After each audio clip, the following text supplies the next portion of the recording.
প্রিয় শিক্ষার্থী, কেমন আছো তোমরা? আশা করি ভালো আছো। আজ আমরা দশম শ্রেণীর ট্রান্সফরমার নিয়ে আলোচনা করব। চিত্রে দেখছো এই দুটি ট্রান্সফরমার। যদি আমরা সংজ্ঞা দিতে চাই তাহলে আমরা বলতে পারি যে ট্রান্সফরমার এমন একটি বৈদ্যুতিক ডিভাইস বা যন্ত্র যার সাহায্যে পাওয়ার ও ফ্রিকোয়েন্সিকে অপরিবর্তিত রেখে কোনরূপ বৈদ্যুতিক সংযোগ ছাড়াই ইলেকট্রিক্যাল পাওয়ারের ভোল্টেজ ও কারেন্টের মান প্রয়োজন অনুযায়ী কমিয়ে বা বাড়িয়ে এক কয়েল হতে অন্য কয়েলে স্থানান্তর করা যায়। আমরা যদি চিত্র অঙ্কন করি একটি ট্রান্সফরমারের,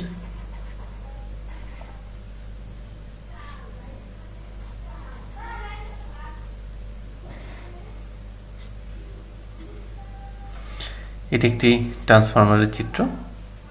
এখানে এক পাশকে বলা হয় প্রাইমারি আর এক পাশকে বলা হয় সেকেন্ডারি। খেয়াল করে দেখো যে এখানে কিন্তু এক সাইড থেকে আর এক সাইড ইলেকট্রিক্যালি কোনো সংযোগ নাই। প্রাইমারি সাইডের সাথে সেকেন্ডারি সাইডের কোনো সম্পর্ক নাই, কিন্তু কি হয়, বৈদ্যুতিক পাওয়ারের ভোল্টেজ এবং কারেন্ট এক বর্তনী থেকে আর এক বর্তনীতে স্থানান্তর হয়। তাহলে এখানে ওয়াইন্ডিং দুইটা, একটা প্রাইমারি আর একটা সেকেন্ডারি। আমরা যদি অন্যভাবে আঁকাই,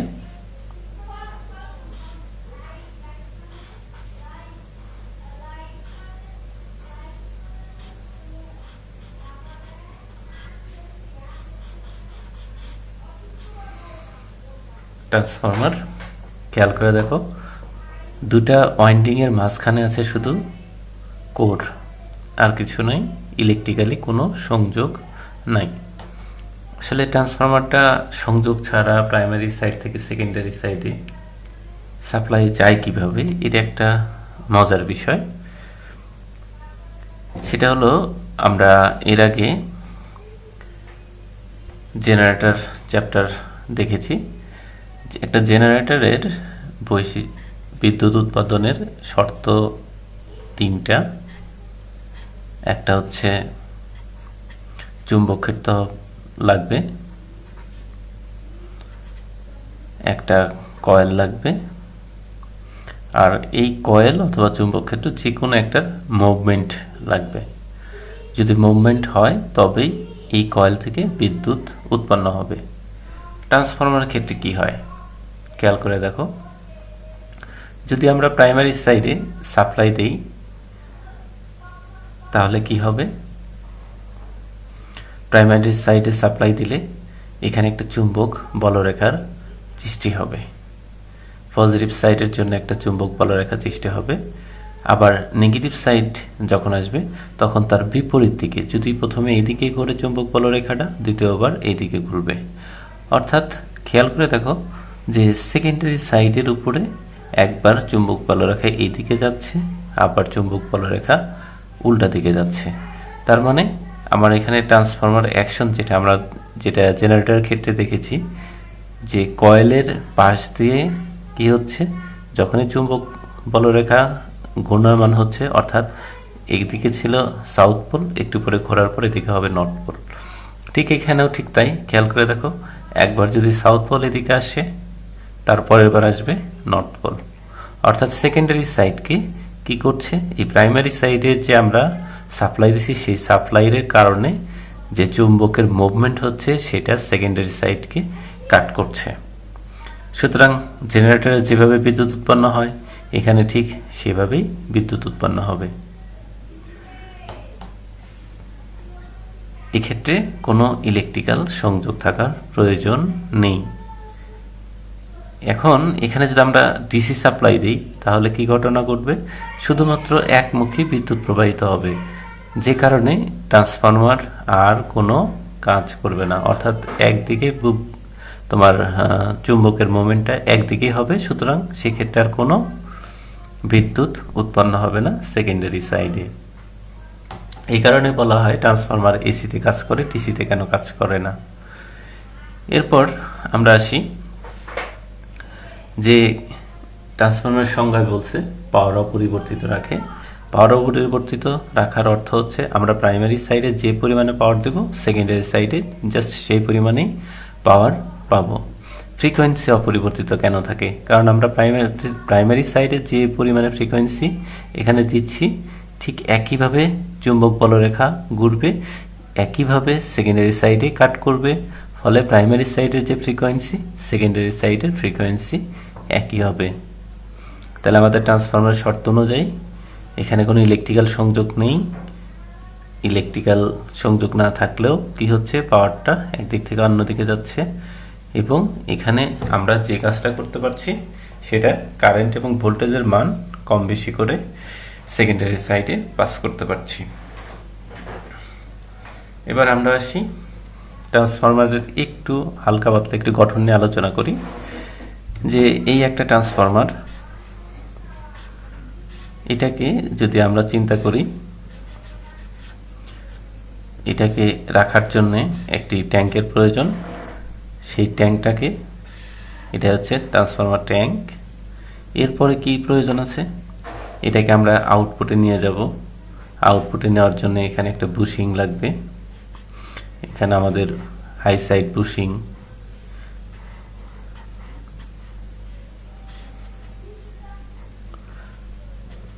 ট্রান্সফরমারটাকে যেন গরম না হয় সে কারণে এখানে তেল দিতে হবে, ট্রান্সফরমার অয়েল। এরপরে এই তেলটাকে যেন সবসময় ট্যাঙ্কটা ভর্তি থাকে সে কারণে উপরে একটা কি করতে হবে, কনজারভেটর ট্যাঙ্ক বসাইতে হবে। এখন এই কনজারভেটর ট্যাঙ্কের যখন গরম হবে তেলটা, তখন কি হবে, তেলের আয়তন বেড়ে যাবে, ট্যাঙ্কের মধ্যে প্রবাহিত হবে। আবার যখন কমে আসবে তখন ট্যাঙ্ক থেকে তেলটা নিচে নেমে আসবে। এই কারণে কি হবে, এই ট্যাঙ্কের মধ্যে একটি বায়ু শূন্য অথবা বায়ু বেড়ে যাবে। এই কারণে আমরা কি করব, এখানে একটা ব্রিদার লাগাই দিব। ব্রিদার অর্থাৎ শ্বাস নেওয়ার জন্য ব্রিথিং থেকে ব্রিদার। এর মধ্যে কি থাকবে, সিলিকা জেল। সিলিকা জেলের কালার যখন তোমার সাদা থেকে গোলাপি হয়ে যাবে তখন আমরা বুঝবো সিলিকা জেলটা নষ্ট হয়ে গেছে। এছাড়া কুলিং সিস্টেম থাকতে পারে, ওয়াটার কুলিং থাকে, এয়ার কুলিং থাকে, ন্যাচারাল এয়ার কুলিং থাকে যেন তেলটা ঠান্ডা থাকে, এই কারণেই। এবার আসি আমরা ভোল্টেজ কারেন্ট নিয়ে। ট্রান্সফরমারের যে আমরা বলছি প্রাইমারি সাইড এবং সেকেন্ডারি সাইড। প্রাইমারি সাইডের কি কি থাকতে পারে,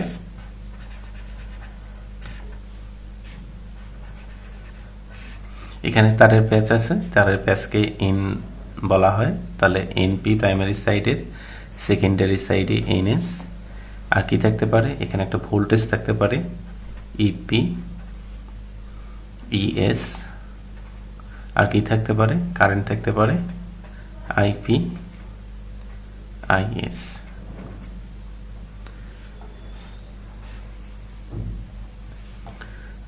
ট্রান্সফরমেশন রেশিও অনুযায়ী প্রাইমারি সাইডের ট্রান্সফরমেশন রেশিও এ সমান সমান প্রাইমারি সাইডের ভোল্টেজ ডিভাইডেড বাই সেকেন্ডারি সাইডের ভোল্টেজ সমান সমান প্রাইমারি সাইডের প্যাচ সংখ্যা ডিভাইডেড বাই প্রাইমারি সাইডের প্যাচ সংখ্যা ডিভাইডেড বাই সেকেন্ডারি সাইডের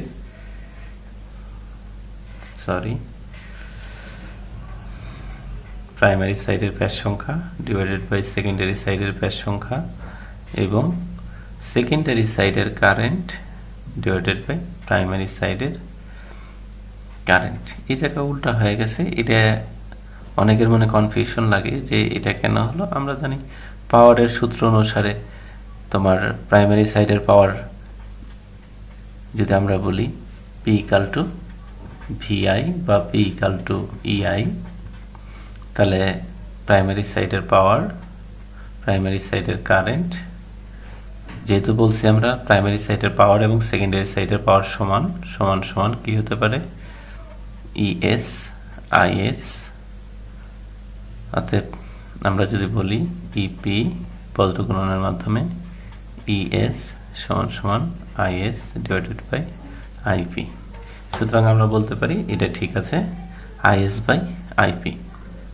এটাকে বলা হচ্ছে ট্রান্সফরমেশন রেশিও। এই ট্রান্সফরমেশন রেশিওর উপরে অনেক অঙ্ক থাকে, দেখবে তোমাদের যে মানে বইয়ের মধ্যে বেশ কয়েকটা অঙ্ক আছে, কিছুই না, এখানে যে কোনো দুইটাকে সমান ধরে নিলেই হবে।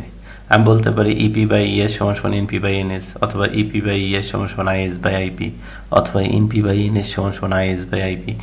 যে কোনো তোমার তিনটার মান দেওয়া থাকবে, একটার মান বের করতে হবে। যেমন ধরো যদি কোনো একটা অঙ্ক আমরা বইয়ের থেকে দেখি,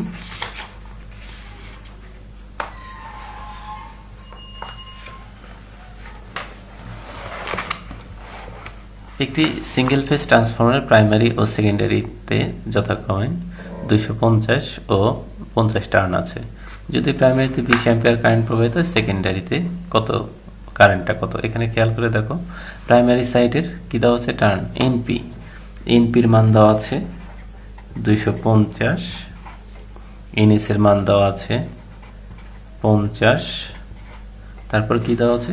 কারেন্ট প্রাইমারি সাইডের, আইপির মান দেওয়া আছে 20 অ্যাম্পিয়ার, আইএস এর মান বের করতে বলছে।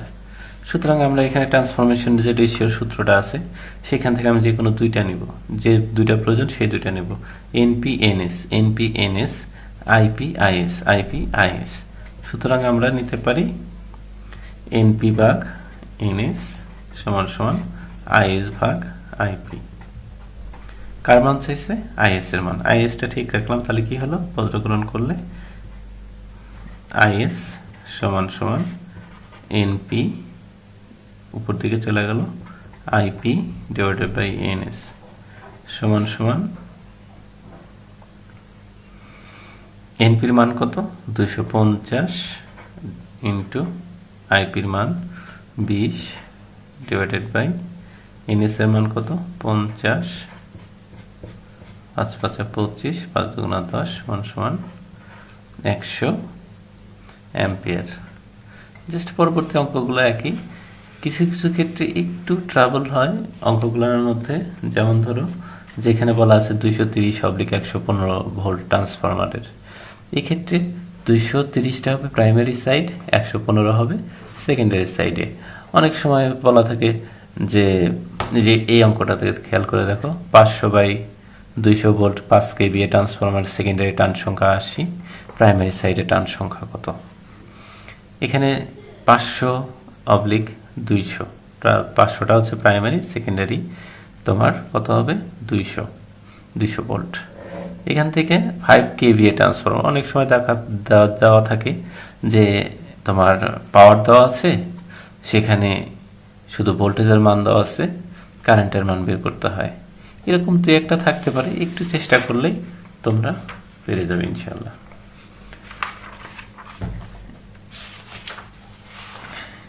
এরপরে একটু ট্রান্সফরমারের একটুখানি শ্রেণী বিভাগটা দেখি। শ্রেণী বিভাগের মধ্যে ট্রান্সফরমারের প্রথমে বলা আছে যে core type, shell type, spiral core type. এরপরে বলা আছে যে ট্রান্সফরমারের কার্য প্রণালী 19 প্রকার, step up transformer, step down transformer. Step up বলতে কি বোঝায়, স্টেপ ডাউন কি বলতে কি বোঝায়?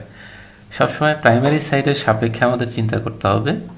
প্রাইমারি সাইডে আমরা যে ভোল্টেজটা দিচ্ছি, সেকেন্ডারি সাইডে যদি বেশি হয় অর্থাৎ আপ হয়, তাহলে আমরা সেটা বলবো স্টেপ আপ। যদি সেকেন্ডারি সাইডে ভোল্টেজটা ডাউন হয় বা কম হয়, তাহলে আমরা বলবো স্টেপ ডাউন। যেমন ধরো আমরা বাসাবাড়ির এই ইয়াতে নর্মাল আমরা যে বিদ্যুৎটা বাসাবাড়িতে ব্যবহার করছি, 11 কেভি লাইন হতে আসছে, সেই ক্ষেত্রে কি হচ্ছে? সেক্ষেত্রে আমাদের প্রাইমারি সাইডে থাকছে 11 কেভি, আর সেকেন্ডারি সাইডে 0.4 কেভি। তাহলে এটা কি ধরনের ট্রান্সফরমার? অবশ্যই স্টেপ ডাউন ট্রান্সফরমার। ঠিক আছে। আবার যদি জেনারেটিং স্টেশনের কথা চিন্তা করি, জেনারেটিং স্টেশনে কি হচ্ছে? প্রাইমারি সাইডে হচ্ছে 11 কেভি, সেকেন্ডারি সাইডে হচ্ছে 132 কেভি। এই ক্ষেত্রে কি হবে? এটা হবে স্টেপ আপ। ঠিক আছে, এইভাবে আমরা স্টেপ আপ এবং স্টেপ ডাউনের কথা চিন্তা করতে পারি। এরপর আসতেছে power transformer, distribution transformer, instrument transformer. Power transformer হচ্ছে যে ট্রান্সফরমারগুলো পাওয়ারটা অনেক বেশি এমভিএ সেগুলান পাওয়ার ট্রান্সফরমার। ডিস্ট্রিবিউশন ট্রান্সফরমার হচ্ছে আমরা যে ট্রান্সফরমার থেকে সাপ্লাই পাই বাসা বাড়িতে বা ইন্ডাস্ট্রিতে, সেটা distribution transformer. Instrument transformer, current transformer, potential transformer. Potential transformer হচ্ছে আমরা যদি হাই ভোল্টেজ এবং হাই কারেন্টকে ছোট মিটার দ্বারা পরিমাপ করতে চাই, সেক্ষেত্রে কারেন্ট পরিমাপের জন্য কারেন্ট ট্রান্সফরমার, ভোল্টেজ পরিমাপের জন্য ভোল্টেজ ট্রান্সফরমার, এছাড়া আছে অটো ট্রান্সফরমার। আর ট্রান্সফরমারকে ঠান্ডা করার জন্য অনেক রকম ট্রান্সফরমার পাওয়া যায়, যেমন ন্যাচারাল কুলিং, অর্থাৎ সরাসরি বা আমাদের প্রকৃতির যে বাতাস আছে সেই বাতাসে ঠান্ডা হবে। উচ্চ চাপযুক্ত বাতাস, সেটা আমরা ফ্যানের মাধ্যমে করতে পারি। তারপরে সেলফ কুলিং ট্রান্সফরমার, এরকম অনেক ধরনের ট্রান্সফরমার আছে। এছাড়া আছে স্থাপনের অনুযায়ী ইনডোর, আউটডোর। ইনডোর মানে আমরা যদি কোনো রুমের মধ্যে ব্যবহার করি ইনডোর, আউটডোর যদি বাইরে দিয়ে রাখি, পোল মাউন্টিং যদি পোলের উপর রাখি, আন্ডারগ্রাউন্ড যদি মাটির নিচে রাখি। এছাড়া আছে ফ্রিকোয়েন্সি অনুযায়ী অডিও, রেডিও ইত্যাদি ইত্যাদি। এরপরে আমরা লাস্টের দিকে একটু চলে যাই। ট্রান্সফরমারের লস নিয়ে একটু আলোচনা করি। ট্রান্সফরমারের লস দুই রকম, একটা কোর লস আর একটা কপার লস। কোর লসটা কি? আমরা যে ট্রান্সফরমার শীটটা ব্যবহার করছি, এরকম একটা শীট ব্যবহার করছি, এই শীটে যে লসটা হচ্ছে সেটা হচ্ছে কোর লস, শীটের কারণে। আর যে তারটা ব্যবহার করব সেই তারের কারণে যে লসটা হবে সেটা হচ্ছে কপার লস। কপার লসটা হচ্ছে I²R। আর এখানে কোর লসটা আবার দুই রকম লস হতে পারে, একটা হিস্টেরিসিস লস আর একটা এডি কারেন্ট লস। হিস্টেরিসিস লসটা কি? হিস্টেরিসিস লসটা হচ্ছে আমরা যে কোডটা ব্যবহার করছি, এই কোডটা তোমার সিলিকন ইস্পাতের তৈরি। এই কোডটা যদি কাঁচা লোহার হয় তাহলে কি হবে, যে সে যখনই আমরা বলছিলাম যে প্রাইমারিতে যখনই আমি এসি সাপ্লাই দিব তখন কি হবে, একবার নর্থ পোল হবে একদিকে আর একদিকে হবে সাউথ পোল। সেকেন্ড টাইমে যায় কি হবে, সাউথ পোল হবে আর এদিকে হবে নর্থ পোল। তাহলে কি হচ্ছে যে পরপর চুম্বক ক্ষেত্রটা, বলয়টা একবার এদিকে ঘুরছে আর একবার এদিকে ঘুরছে। এখন যদি তোমার এই কোডটা যদি এই যে ঘোরার কারণে যে শক্তিটা লস হচ্ছে, এটাই হচ্ছে হিস্টেরিসিস লস। এখানে যত লোহাটা, যত সিলিকন ইস্পাতটা যত ভালো হবে, যত সহজে সে এই যে টার্ন নিতে পারবে একদিকে অন্যদিকে, সেইটার হিস্টেরিসিস লসটা হবে তত কম। এরপর আসছে eddy current loss. Eddy current লসটা হচ্ছে যে আমরা প্রাইমারি সাইডে সাপ্লাই দিচ্ছি, সেকেন্ডারি সাইডে সেই সাপ্লাইটা কি করছে, চুম্বক বলরেখায় কাট করার কারণে এখানে একটা ভোল্টেজ উৎপন্ন হচ্ছে, কারেন্ট প্রবাহিত হচ্ছে। এখন একটু চিন্তা করে দেখো যে আমরা যে কোডটা ব্যবহার করছি, এই কোডটা কিসের তৈরি? এটা একটা লোহার তৈরি, কাঁচা লোহার তৈরি। কাঁচা লোহার তৈরি হলেও এটা একটা পরিবাহী। তাহলে এই পরিবাহী নিজেও কি করছে, একবার এদিকে আর একবার এদিকে চুম্বক বলরেখাকে কাট করছে। সুতরাং এখানেও একটা কারেন্ট উৎপন্ন হবে, যে কারেন্টটা সরাসরি শর্ট সার্কিট কারেন্টের মতো হবে। এই যে লসটা, যে কারেন্ট উৎপন্ন হচ্ছে, যে পাওয়ারটা লস হচ্ছে, এটাকে বলা হচ্ছে এডি কারেন্ট লস। আমরা এডি কারেন্ট লস কমানোর জন্য কি করি, শীটগুলোকে পাতলা করি এবং মাঝখানে বার্নিশ দিয়ে সেপারেট করে রাখি। আর হিস্টেরিসিস লস কমানোর জন্য আমরা কি করি, আমরা সিলিকন ব্যবহার করি। এরপর আসছে ট্রান্সফরমারের এফিসিয়েন্সি। এফিসিয়েন্সি তোমরা জানো যে আউটপুট ভাগ ইনপুট গুণন 100। আর ইনপুটটা হচ্ছে কি, আউটপুট যোগ লস সমূহ। লস যত কম হবে, কপার লস, কোর লসটা যত কম হবে, তত তার এফিসিয়েন্সি তত ভালো। এরপর আসছে ভোল্টেজ রেগুলেশন। ভোল্টেজ রেগুলেশনটা হচ্ছে no load voltage divided minus full load voltage divided by full load voltage গুণন 100। ভোল্টেজ রেগুলেশন যত কম হবে ট্রান্সফরমার তত ভালো হবে, কারণ নো লোড অবস্থায় যে ভোল্টেজ দেখাচ্ছে, উদাহরণস্বরূপ মনে করো একটা ট্রান্সফরমার নো লোড অবস্থায় ভোল্টেজ দেখাচ্ছে 250, আর ফুল লোড অবস্থায় ভোল্টেজ নামে আসছে 200। এই ট্রান্সফরমার আমাদের কাম্য না, কারণ ভোল্টেজ যদি কমে আসে সেটা অবশ্যই আমাদের ইকুইপমেন্টসের জন্য হার্মফুল। এখানে যদি 250-এর কাছে 240 আসে, তাহলে আমরা বুঝবো যে ট্রান্সফরমারটা অনেক ভালো। এই জন্য ভোল্টেজ রেগুলেশন আমাদের যত কম হবে আমাদের জন্য তত ভালো। যাই হোক, ট্রান্সফরমারের এই ছিল আজকের আলোচনা। ট্রান্সফরমার একটু ভালো করে দেখব। এটা চ্যাপ্টারটা বেশ সহজ এবং খুব ইফেক্টিভ। তোমরা সবাই ভালো থাকো। আজ এ পর্যন্তই। আল্লাহ।